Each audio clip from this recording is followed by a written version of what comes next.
Donc bonjour à l'équipe 3 de l'équipe finance au niveau universitaire. Je vais lire le règlement et vous pourrez commencer dès que je vais avoir terminé de parler. Le temps commence à être calculé quand l'un de vous commence à parler. La durée de la présentation doit se situer entre 13 et 15 minutes. Un point de pénalité par tranche de 30 secondes sous les 13 minutes vous sera imposé. Le décompte de temps vous sera à l'aide de carton affiché lorsqu'il va vous rester 10 minutes, 5 minutes, 1 minute, 30 secondes. Les 10 dernières secondes vont se faire à l'aide de décompte avec mes mains. Lorsque votre présentation sera terminée, les juges auront droit à une période de questions de 5 minutes. J'invite les juges à se présenter. Donc, bonjour, Charles Lapierre de C'était Gestion de patrimoine.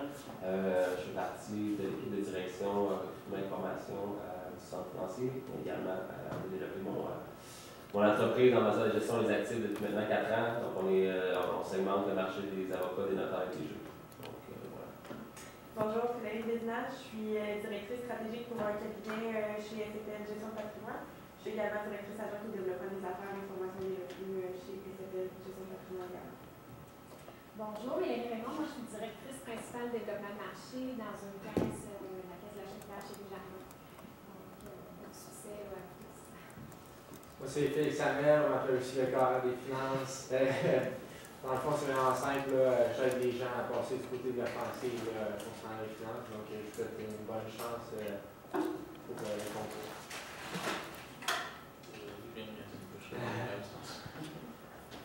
Je vais prendre un petit moment pour remercier tout le monde du temps que vous nous accordez en ce moment. Nous, c'est notre première compétition en finance. On est en première année et demie de finance, fait qu'on a eu 2 cours de finance, soit finance 1, qui était un peu plus la finance personnelle, l'actualisation des cash flows, ces affaires-là. Puis on a commencé à faire finance corporative. Fait que pour nous, c'est plus une expérience pour essayer de voir ça ressemble à quoi le milieu des compétitions. On ne s'attend pas nécessairement à ce que tout soit maîtrisé parce que c'est ouvert quand même à tout le milieu universitaire. Mais on pense que notre présentation reflète assez bien nos compétences actuelles, puis on va faire de notre mieux pour vous donner quelque chose d'intéressant. Tout d'abord, nous allons parler du secteur des croisières, qui est en fait un oligopole. Et le marché en 2015 est de 39,6 milliards. Donc, la compagnie qui était donnée dans notre cas a 2 principaux compétiteurs, qui est le Carnival Corporation et le Royal Caribbean Cruises. Eux ont vraiment une très grosse part du marché, comparativement à Private Cruises, qui est la compagnie qui a été étudiée aujourd'hui, qui occupe des parts de marché de 521,6 millions en 2017. Donc, plus spécialement, par rapport à notre compagnie, elle était cotée en bourse depuis 2011. On obtient majoritairement de bonnes performances depuis. Elle opère dans le marché des cargos et des croisières. En effet, elle possède 7 navires avec 5 itinéraires différents. Dans les dernières années, en 2013 et 2017, ils ont réussi à diminuer les charges d'exploitation grâce en diminuant les coûts pour le pétrole et d'autres outils. Principalement les coûts d'exploitation et les coûts qui étaient liés au carburant, ils ont réussi à couper là-dedans, puis ça leur a permis d'obtenir de meilleures marges de revenus sur leurs opérations. Dû à l'achat d'un nouveau bancaire pour se mettre du carburant. Oui, donc quelques ratios financiers pour décrire un petit peu la situation de l'entreprise. Il manquait quelques informations, mais on est parfaitement conscient que ces ratios-là, par eux-mêmes, ne veulent pas nécessairement dire grand-chose. En fait, on peut les comparer avec eux-mêmes, mais par rapport à leurs principaux compétiteurs, il nous manque d'informations pour être en mesure de faire le comparatif. Donc, ratio de liquidité, qu'est-ce qui nous permet de dire pour cette entreprise-là, qu'est-ce qu'ils sont en mesure de faire face en matière de... C'est un indicatif, dans le fond, à quel point ils sont capables de répondre à leurs obligations du passif à court terme en utilisant leurs actifs à court terme. Dans le fond, c'est pour chaque dollar d'actif que tu as, à quel point tu es capable de rembourser ton passif. C'est les ratios qu'on a calculés en ce moment. C'est bon. Donc, les chiffres, on voit qu'il est en décroissance, donc un petit peu moins d'actifs à court terme au courant de l'année 2017 pour faire face au passif à court terme. Sinon, en matière de rendement des capitaux propres, on a pris la peine de décrire donc le bénéfice par rapport au fonds propres. On a eu une forte croissance due à une augmentation des revenus, mais donc il y a eu une correction dans le marché, puis les bénéfices nets étaient nettement moins importants en 2017, c'est pourquoi on voit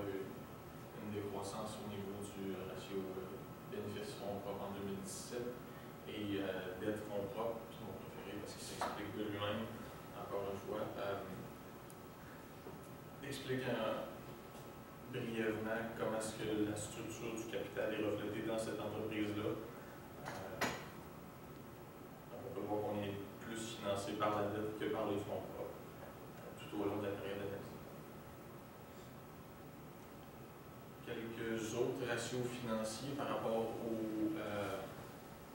roulement des actifs, le nombre de rotations des stocks, donc qu'est-ce qu'on a en frais de coût de vente par rapport à notre inventaire, augmentation, mais croissance des activités, donc c'est normal de voir une croissance de ce ratio. Nombre de jours de recouvrement des clients, c'est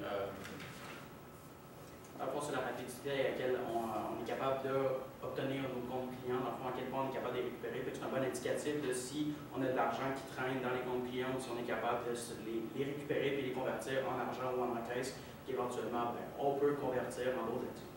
Encore là, c'est intéressant, on aurait pu voir par rapport au vert, mais on n'avait pas les chiffres, une nette amélioration en bon français. On peut dire c'est la vitesse à laquelle on revoit la couleur de notre argent. Puis sinon, le nombre de jours des comptes fournisseurs, c'est à quel. Il était en rouge. Le chiffre ne fait pas de sens. On a pris la marge de crédit divisée par le compte des fournisseurs qui a donné. Et ensuite, on a fait ce ratio-là, 360 divisé par ce ratio-là, qui a donné des chiffres assez astronomiques. Donc, on rembourserait nos fournisseurs assez lentement. En plus d'un an, effectivement. C'est un chiffre qui fait pas de sens, mais si on a compris la façon de fonctionner aussi. Mais on est conscient que le chiffre est gros.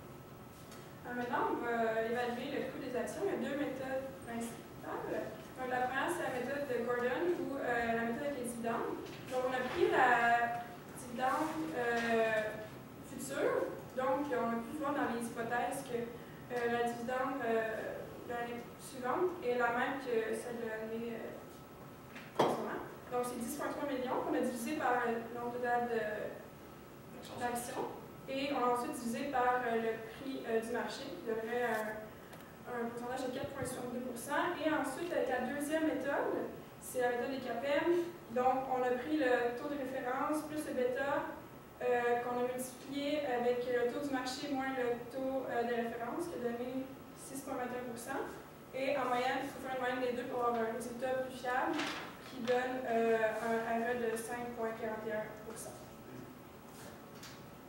Alors, ça, c'est notre CMPC ou notre WACC. Alors, on a calculé les deux CMPC, un qui incluait l'avantage qu'on peut déduire des impôts et l'autre sans les impôts. Alors, le premier CMPC, on a obtenu un CMPC coût moyen pondéré du capital de 4,96. Alors, on a utilisé les chiffres qu'on avait calculés préalablement. Dans le fond, le RE, on avait obtenu ici en moyenne de 5,41. Le RD était fourni dans les données, fait qu'on l'a utilisé. Puis, pour faire la pondération de chacun, on a fait la balance, dans le fond, du poids de la dette versus les capitaux propres. Ça nous a donné des ratios de 44 puis de 55 En multipliant ces chiffres-là ensemble, ça nous donne un coût moyen pondéré de 4,96 Fait que dans le fond, pour emprunter, la compagnie aurait un taux de 4,96 de risque, ce qui serait à peu près son taux pour emprunter de l'argent. Puis ce qu'on a rajouté, c'est le tax shield qu'on a en corporate finance en anglais, faute de savoir c'est quoi en français. On l'écrit comme ça. Mais dans le fond, c'est qu'on a soustrait dans le fond l'argent qu'on sauve sur les impôts qu'on paye en empruntant de la dette. Fait que puisqu'on bénéficie du tax shield, on obtient un CMPC avec tax shield plus faible que le CMPC de base. Ça, c'est notre tableau des flux monétaires actualisés. Alors, on a nos flux monétaires qu'on a calculés puis on a extrapolé selon les données qui étaient fournies dans les énoncés. Après, on a marqué des périodes. Fait que dans le fond, on a utilisé notre CMPC comme référence pour les actualiser. Fait que ça nous donne tous nos cash flows futurs. Et ça, c'est nos cash flows futurs incluant le tax shield. Fait que dans le fond, ça, c'est les flux monétaires qu'on peut prévoir pour la compagnie pour les années futures d'exploitation. Ici, j'ai marqué les résultats qu'on a utilisés pour calculer ces chiffres-là. Fait que dans le fond, on les ratios tantôt. Fait que ça, c'est les données qu'on a extrapolées selon ce qui était fourni dans l'annexe 3 ou 4, qui nous disait les prévisions des professionnels. Fait que dans le fond, on a toutes sorti ces données-là pour obtenir nos bénéfices nets qu'on a utilisés pour calculer nos données. Finalement, au profit personnel actualisé de Bowater, on a utilisé les dividendes qu'on a actualisés selon les périodes. Fait que ça nous a donné le total des dividendes en millions actualisés avec nos flux monétaires. Finalement, on les a ajoutés, additionnés ensemble. Ça nous a donné notre profit personnel actualisé en milliers de dollars. Fait que dans le fond, ils voulaient un rendement de 120 000 $ par année. Puis on a obtenu un profit moyen de 277 993 $. Finalement, il nous manquait un peu de slide pour les derniers énoncés. Est-ce que la compagnie est intéressante par rapport à ses compétiteurs? Nous, on pense que oui, parce qu'elle n'offre pas nécessairement dans le même milieu que les autres qui sont les plus gros du marché, mais elle a quand même des ratios qui sont intéressants. On pense que son coût de la dette a diminué avec le temps. Fait que pour répondre à la question, qu'est-ce qu'elle pouvait faire pour prévoir ses immobilisations futures, nous, on pense qu'elle peut réemprunter de la dette à un coût relativement plus faible pour pouvoir planifier ses développements futurs. Puis si elle a besoin de plus, elle peut toujours émettre des nouvelles actions, ce qu'elle n'a jamais fait au courant des années précédentes. Fait qu'on pense que ces deux options-là sont toujours disponibles. Puis, Par contre, émettre des actions diluerait un peu. C'est sûr que ça diluerait les avoirs des actionnaires, mais ça serait une possibilité de financer leur projet futur. Par contre, ça viendrait impacter ce que M. Warner pourrait espérer gagner au cours des prochaines années, néanmoins avec le profit moyen espéré en fonction des projections qu'on a eues et des données en provenance des analystes, on est quand même nettement supérieur à ce que lui pourrait espérer pouvoir se verser comme rente au cours des 10 prochaines années en investissant 1,2 million. Oui, on lui recommanderait. Et pour cette raison, c'est une bonne entreprise.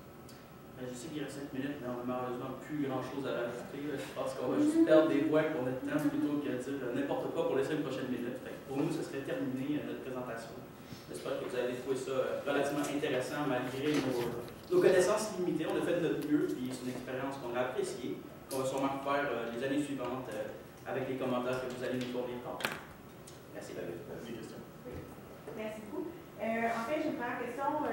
Étant donné que notre mandat, c'est finalement de conseiller notre client, M. Groswater, d'aller investir ou non dans l'entreprise, donc votre position par rapport à ça suite à vos analyses? Ben, nous, comme on disait, on pense qu'il devrait investir parce que quand on vient avec son revenu, son profit moyen était de 277 000 $ par année, ce qui est supérieur à ce qu'il prévoyait obtenir.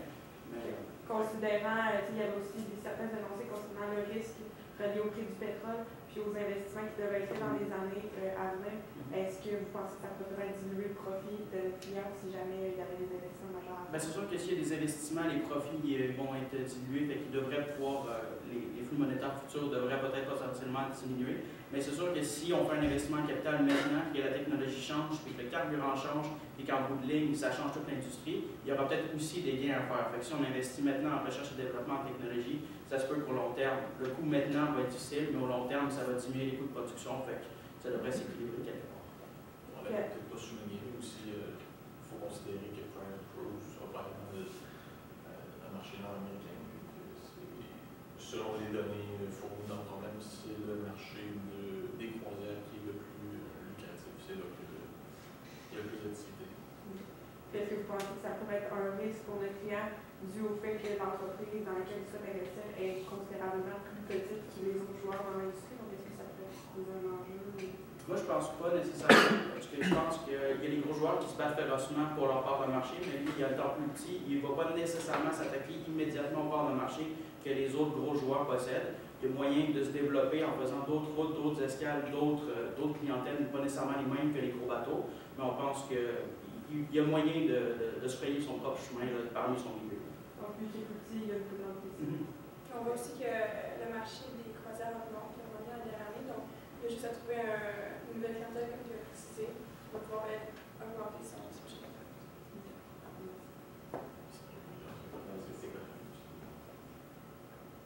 On a des questions? Yes. Ouais. Merci beaucoup. Merci. Merci.